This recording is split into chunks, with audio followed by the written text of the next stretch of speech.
Band बजाने को। क्या कर रहा है तू? देख नहीं रही हो, गेंडे को मार रहा हूँ। क्या कहा तूने? राधा बिना है किशन अकेला। बॉलीवुड के दिग्गज अभिनेता अनिल कपूर पिछले 45 सालों से लगातार फिल्मों में काम करते आ रहे हैं। इस दौरान वे 100 से अधिक फिल्मों में नजर आए हैं, लेकिन हम आपको अनिल कपूर की उस फिल्म से जुड़ी बातें बताने जा रहे हैं जिससे आप आज भी अनजान होंगे। बता दें, ये फिल्म थी किशन कन्हैया, जो रिलीज हुई थी 9 मार्च 1990 को, और इसमें अनिल कपूर के साथ माधुरी दीक्षित, शिल्पा शिरोडकर, कादर खान, सईद जाफरी, रणजीत, दिलीप ताहिल, सुजीत कुमार, जॉनी ली और बिंदु और अमरीश पुरी के अलावा कई और छोटे बड़े आर्टिस्ट अलग अलग किरदारों में नजर आए थे। ऐसे में करीब 2 करोड़ के बजट में बनी किशन कन्हैया 5 करोड़ की कमाई कर हिट रहते हुए साल की 5वीं सबसे ज्यादा कमाई करने वाली फिल्म रही थी।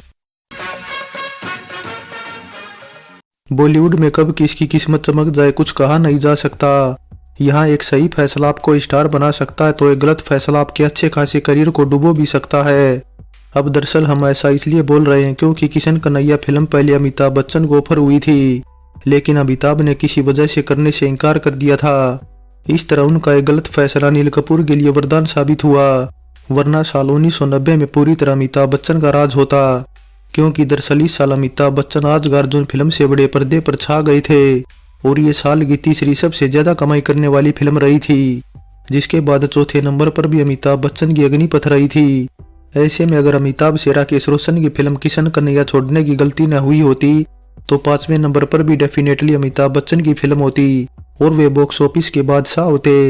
कुछ हो गया, हाँ हो गया, क्या हो गया बता। खैर, अब अनिल कपूर भी टैलेंट के मामले में अमिताभ बच्चन से कम नहीं है, लेकिन अमिताभ हैं। वे पिछले 5 दशकों से फिल्मों में काम करते आ रहे हैं और लगातार अपनी फिल्मों से लोगों का दिल जीतते आ रहे हैं। कई बॉलीवुड स्टार्स रुतबे में चाहे कितने भी बड़े क्यों न बन जाएं, लेकिन जमीन से जुड़े रहते हैं। अब इससे रिलेटेड एक किस्सा ऋतिक रोशन ने अपने पिता राकेश रोशन को लेकर शेयर किया है और बताया कि उनकी परवरिश एक आम बच्चे की तरह हुई है। उन्हें हमेशा ये सिखाया गया कि अमीर गरीब सब एक जैसे होते हैं। अब ऋतिक ने दरअसल ये मेरी कहानी बुक में बताया है कि एक बार जब उनके पिता किशन कन्हैया के सेट पर पहुंचे तो उस दौरान उन्होंने एक जगह पर कुछ कचरा फैला हुआ देख लिया, जिसके बाद वे बिना संकोच के झाड़ू उठाकर वहां पड़ा कूड़ा साफ करने लगे। ऐसे में ऋतिक ने जब ये देखा तो वे डर गए कि उनके पापा ये क्या कर रहे हैं। हालांकि तब वहां सब अपना अपना काम कर रहे थे, साथ ही उस दिन बहुत गर्मी भी थी, इसलिए ऋतिक ने अपने पिता से पूछा कि आप ये क्या कर रहे हैं। तब राकेश रोशन ने पलट कर जवाब दिया कि इस काम में क्या बुराई है, ये उनका ही काम है, उनका ही सेट और उनकी ही पिक्चर है, इसलिए किसी भी काम को करने में शर्माना नहीं चाहिए। इसके अलावा यहाँ एक और जानकारी ये भी देते चले कि ऋतिक किशन कन्हैया की मेकिंग के दौरान पिता राकेश रोशन को असिस्ट कर रहे थे और उन्होंने अपनी तरफ से खूब मेहनत की थी। ऐसे में माधुरी दीक्षित ने उनकी लगन देखकर भविष्यवाणी की कि वे एक दिन खूब नाम कमाएंगे। वैसे माधुरी ने ऋतिक रोशन से रिलेटेड ये किस्सा 2010 में तब शेयर किया था जब गुजारिश फिल्म देखकर ऋतिक से वे खूब इम्प्रेस हुई थी। शिल्पा शिरोडकर ने महज 16 साल की उम्र में अपना फिल्मी करियर शुरू किया था, लेकिन साथ ही ये भी बता दें कि उन्हें अभिनय विरासत में मिला था, क्योंकि उनकी मां गंगूबाई मराठी फिल्मों की मशहूर अभिनेत्री थी।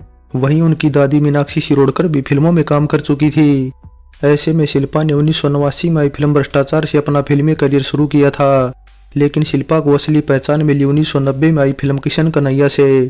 दरअसल इस फिल्म में शिल्पा ने राज कपूर की फिल्म राम तेरी गंगा मैली की हीरोइन मंदाकिनी की तरह ट्रांसपेरेंट साड़ी पहनकर बॉलीवुड गलियारों में तहलका मचा दिया था।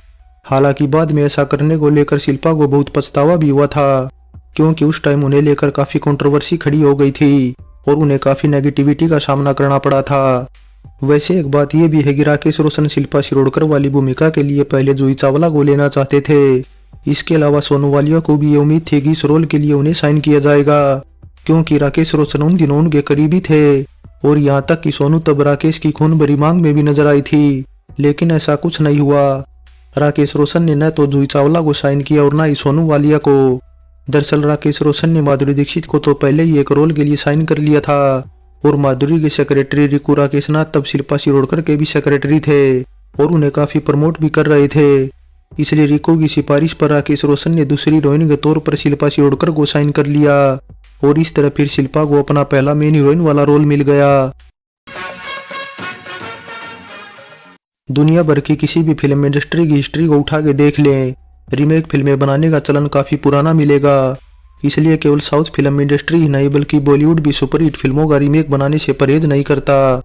ऐसे में अगर देखें तो हिंदुस्तान में जिस सब्जेक्ट की फिल्मों को सबसे ज्यादा बार रीमेक किया गया वो दरअसल जुड़वा बच्चों की कहानी है। इस वजह से किशन कन्हैया भी इसी कैटेगरी की फिल्म है। जो ओरिजिनली है तो दरअसल मार्क ट्वेन की 1881 में पब्लिश्ड एक novel the Prince and the pooper पर आधारित है। लेकिन इस नॉवल पर बनी पहली फिल्म थी द क्रोशियन ब्रदर्स, जो कि 1941 में रिलीज हुई थी। ऐसे में फिर इसी पर आधारित थी तेलुगु में बनी राजू पेड़ा, जो कि 1954 में रिलीज हुई थी। जिसके बाद तो बस फिर रीमेक बनाने की लाइन लग गई। तेलुगु में ही 1964 में रामाडू बीमाडू, 72 में बुलेम्मा बुलोडू और 73 में गंगा मंगा जैसी फिल्में बनी। तो तमिल में 1965 में अंगा वीठू पिलाई, 74 में वाणी रानी और 83 में थुंगा थे थम्बी थुंगा थे। कन्नड़ में 1970 में बाले जोड़ी, 90 में रानी महारानी और 95 में मोजुगरा सोगा सुगरा बनी। तो वही मलयालम में बनी थी 1976 में अज्ञानुम विज्ञानुम। इसके अलावा रीमेक के तौर पर हिंदी में बनी पहली फिल्म थी राम और श्याम, जो कि 1967 में रिलीज हुई थी।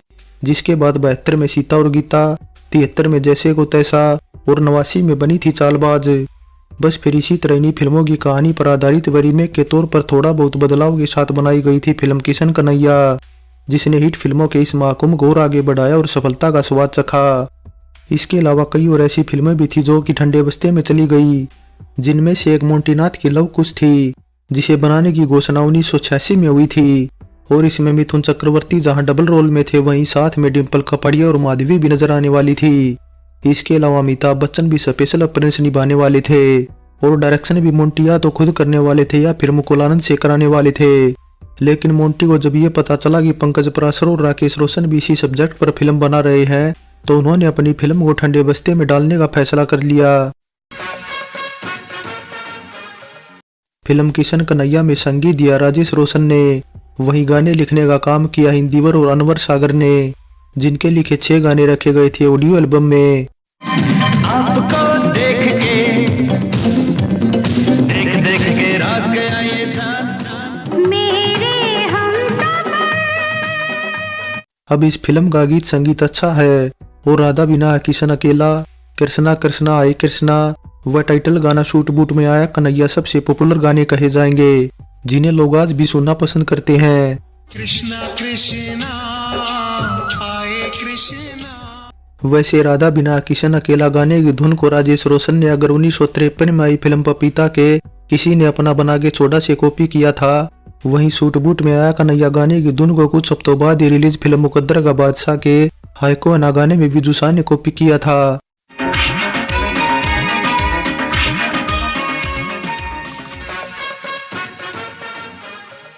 उन्नीस सौ 1989 में आई फिल्म काला बाजार के बाद किशन कन्हैया राकेश रोशन की अनिल कपूर के साथ आई लगातार दूसरी फिल्म थी।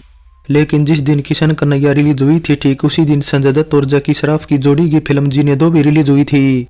इसलिए लग रहा था कि जीने दो के सामने किशन कन्हैया कुछ खास नहीं कर पाएगी, लेकिन हुआ इसका एकदम उलट। अनिल कपूर की फिल्म ने संजय दत्त और जकी श्रॉफ की फिल्म को पानी पिला दिया और किशन कन्हैया जहां साल की 5वीं सबसे ज्यादा कमाई करने वाली फिल्म रही, वहीं जीने दो बॉक्स ऑफिस पर फेल रही और यहां तक कि ये साल की टॉप 20 कमाऊ फिल्मों की लिस्ट में भी नहीं थी। कादर खान बतौर एक्टर ही नहीं बल्कि राइटर के तौर पर भी बेहद सफल रहे थे। इसलिए 1987 में राकेश रोशन ने जब खुदगर्ज फिल्म से बतौर डायरेक्टर अपनी पारी शुरू की, तब से कादर खान ने न केवल राकेश रोशन की फिल्मों के डायलॉग लिखे बल्कि उनमें नजर भी आए। बता दे कादर खान ने खुदगर्ज के बाद खून भरी मांग और काला बाजार समेत किशन कन्हैया के डायलॉग लिखने से लेकर उनमें बतौर एक्टर भी काम किया था। लेकिन किशन कन्हैया के दौरान न जाने कादर खान और राकेश रोशन के बीच क्या बात हुई, इसके बाद उन्होंने कभी साथ काम नहीं किया। माशाल्लाह जमीन काफी शीशे का माफिक चमका ही लिए तुमने। पहले पार्ट टाइम यही काम करते थे क्या? बेटा जवान हो गया है और बकरी के मेमने की तरह डरपोक भी मेरी तस्वीर देखकर भी थर थर कांपने लगता है। Finally Kishan Kanhaiya action drama comedy और इमोशनल से भरपूर एक अच्छी एंटरटेनिंग फिल्म कही जाएगी, जिसमें सभी कलाकारों का काम बेहतरीन था। इसके अलावा राकेश रोशन का डायरेक्शन हो या राजेश रोशन का संगीत, सब कमाल था। लेकिन बावजूद इसके 36वें फिल्म फेयर में किशन कन्हैया को एक नॉमिनेशन तक नसीब नहीं हुआ। जबकि कम से कम अनिल कपूर तो एक नॉमिनेशन डिजर्व करते थे, क्योंकि उनकी डबल रोल में अदाकारी कमाल थी। वैसे अनिल कपूर की डबल रोल वाली करियर की दूसरी फिल्म थी, पहली 1985 में राजीव राय की युद्ध थी। सो फिल्म किशन कन्हैया पर हमारी ये पेशकश कैसी लगी नीचे कमेंट कर बताएं। अच्छी लगी है तो लाइक करें और चैनल को सब्सक्राइब करें। सो चलते हैं, फिर मिलेंगे एक और नई वीडियो के साथ।